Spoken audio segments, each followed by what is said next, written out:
And is it even mathematically possible? That's going to be question number one as we do go out to the River Islands guest line. Our favorite capologist out there, Bobby Marks of ESPN, does amazing work and makes himself available to us so often, and we really, really just beyond appreciate it. So joining us here on the River Islands guest line, Bobby Marks, with the news, Bobby, that Kristaps Porzingis has a 2-year, $40 million deal with the Warriors.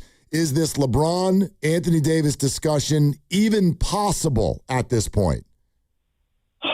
Extremely challenging. I never rule anything out in this world, but I mean, you just look at the math of it. I mean, they're $27 million below the first apron.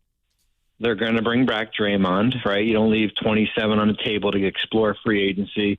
So even if he came back at $20 million, so now you're $7 million, and anything you use more of, anything more than 6.1 of that tax mid-level, you get hard capped. So when you look at it from that perspective, unless LeBron wants to come on the minimum, no, you don't have $15 million to offer. I mean, you could, for the fan out there, is probably saying, wait a minute, the guy's made $600 million. What's the difference between, so. I mean, I guess you can make that argument and stuff like that, but I don't see it unless there's some trades that are going to happen, or if he's going to come at that number. Bobby, just doing the math on my end, it seems like you get Anthony Davis in, Jimmy Butler moves out. The way that you, I think, could make it all work and fill out the rest of your roster is also finding a taker for Moses Moody. But let's just remove ourselves from that for just a second and forget about Anthony Davis. Is there a way with Porzingis in town, if it's just the full mid-level for LeBron? Can they find a way to do that, or is it still the same thing? You don't have the full mid-level for LeBron. No matter what, even if there's no Anthony Davis or with Anthony Davis? I mean, with Anthony Davis, you're actually adding on more salary. So I just don't see a path. Even if you traded Moody and I guess some other players on the roster and everything. Once you spend that more than 6.1 on the non-tax mid-level, you are hard capped. So you cannot go anything more than $209 million in salary. So it's hard for me to come up with an option unless he's coming on the veteran minimum. Bobby Marks, ESPN, with us, 95.7 The Game. What's your take, Bobby, on the Draymond side of this? It certainly raised eyebrows when he declines the option. So, people's minds wander, but it sounds like he's just doing the Warriors a solid and giving them some space. But if the expectation is there's a new contract for him at some point, what do you think it looks like?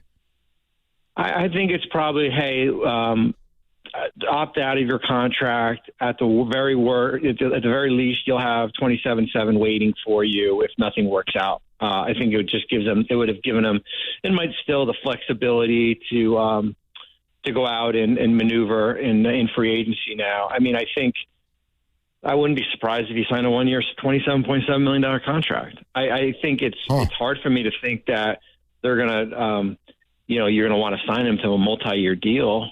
Right. I mean, your books are pretty clean. I know Porzingis comes on next it has another year and stuff, but with Butler and him expiring, you could basically remake your roster next offseason here. Could he possibly come in at lower? He certainly can, but I think it was to give them flexibility in case something happened. And I won't rule out anything here, but when you're looking at the math of it all, as I said, it's hard to kind of get to a way to get something done there with LeBron. So Bobby, as you react to that Draymond news that he opts out, and then all these rumors from colleagues of yours, from people all around the league, that maybe this is a LeBron and an Anthony Davis to the Warriors, is your initial read, because of what the numbers suggest, that maybe this is just a way for Rich Paul's clients to get what they want potentially on their current teams? That's a good question. I don't know. I mean, listen, I think, it was reported that Rich met with the Wizards regarding AD, and we'll see what happens with extension talks. The LeBron number is the LeBron number here. I think what Mike and the group don't want to do is trade for Anthony Davis and give up a ton and then don't have LeBron coming. So, like, that would be probably the worst case scenario, I would think, right?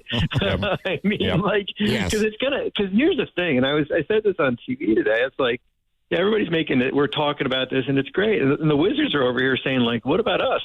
You know, like, what is the incentive for the Wizards to trade Anthony Davis right now? And if I were them, and no offense to the Warriors and stuff, I would squeeze them out of everything possible, because if it's getting LeBron or whatever, there is no incentive to do a deal with Golden State unless I'm getting 3 picks and a swap and something like that. And I don't know if I'm Golden State, I would want to do that unless I guess I'm getting LeBron with that.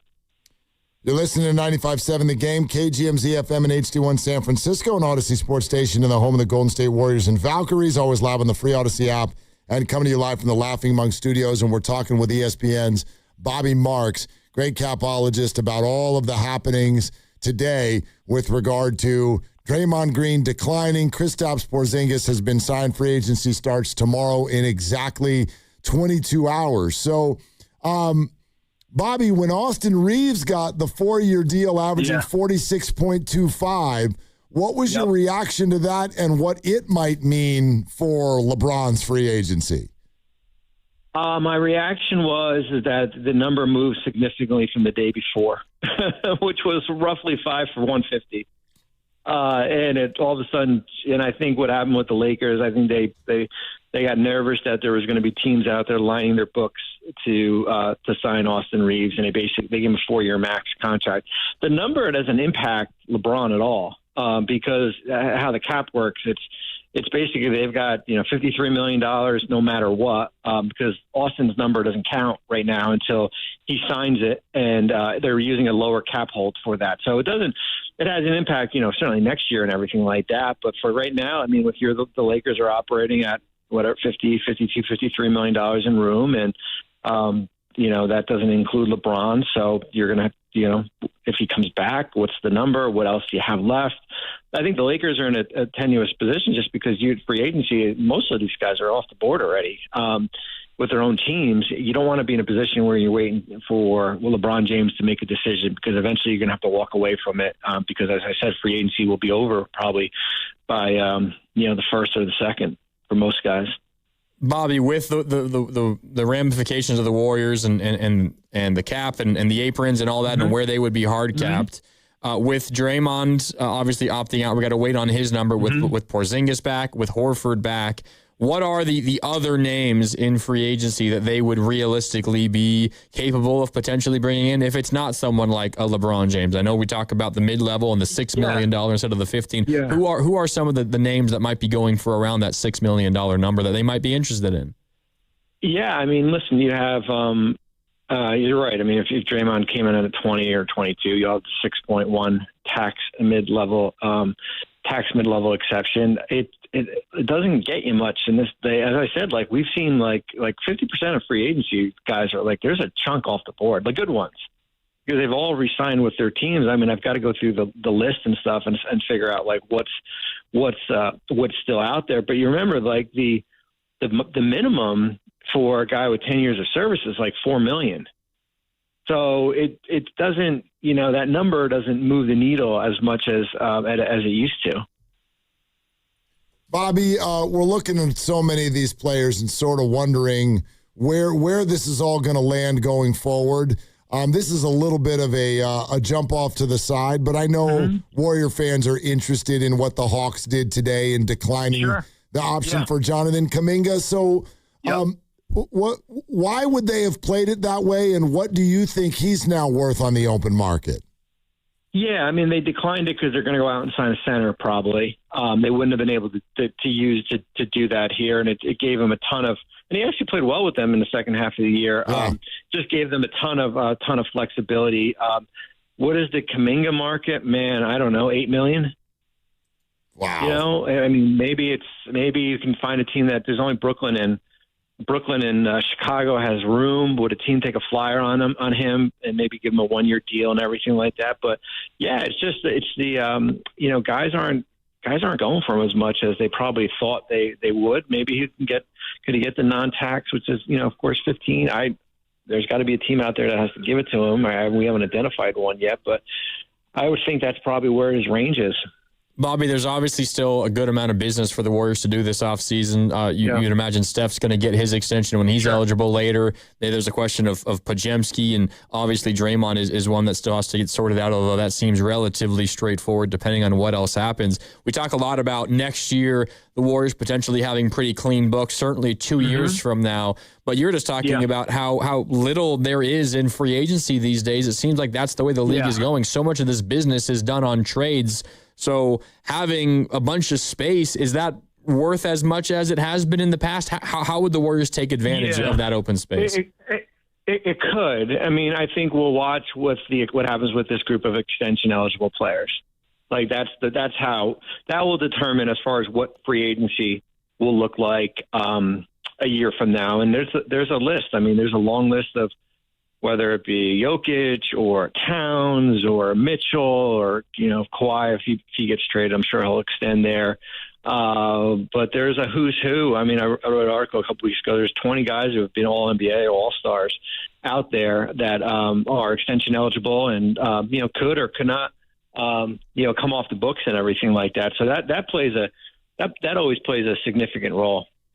Bobby, my partner here, I think, sort of already asked this to you, but I want to frame it in a different way. Sure. And that is going back to LeBron, Anthony Davis, and Draymond Green, and looking at the news that's come out today, or quite frankly, it was a rumor that came out last night. If the Warriors all along were planning to keep Draymond, and the Warriors were already down the road with Kristaps Porzingis, obviously. Sure. Why would a story come out and sort of be framed that way about the Warriors really going after LeBron and Anthony Davis when these happenings sort of make it sound incredibly far-fetched? Well, I wouldn't say that's a good point. I mean, I wouldn't say far-fetched. I would just say that whatever that $15 million number that was floated for LeBron was unrealistic if you were down the path with Kristaps Porzingis. And, the Davis and Butler stuff is probably separate on a different level because that's a trade, and that's just a matter of what Golden State would want to give up and if the Wizards did even do that here. I think it does go back to, the realization that, that LeBron, if he wants to go become a Golden State Warrior, they'll have to take the $3.8 million veteran minimum exception. And the reality is that we could be talking about, that's probably where it should have been, because if as you said, that they were basically down the path with Porzingis and everything. Bobby, last one for me. Do you have any idea what the Brandon Podziemski potential extension might look like? What number do you think that would be? I think that's going to play. I always say guys who are not max extensions usually get played out until October. I would be surprised if there's something done within the next month or two. Those require a comp. Unless there's something that makes sense here. It's hard to comp, guys like him. I mean, we've seen guys go into late teens, early 20s. The caps are out rising, so the numbers are a little bit different than what they were. A couple years ago. But I mean, is this is $15 million a year, 20? Is that ridiculous? Well, the non-tax is 15, and 2 years from now, that's going to be 19. So you have to go, as the market increases, as the cap increases, like a $20 million guy now, 10 years ago was an $8 million guy. So it's, and it's all based on percentage of the cap and everything like that. So listen, if he plays at a really good level this year, or they don't get anything done, I would think he's probably north of, 19, 20, somewhere around there.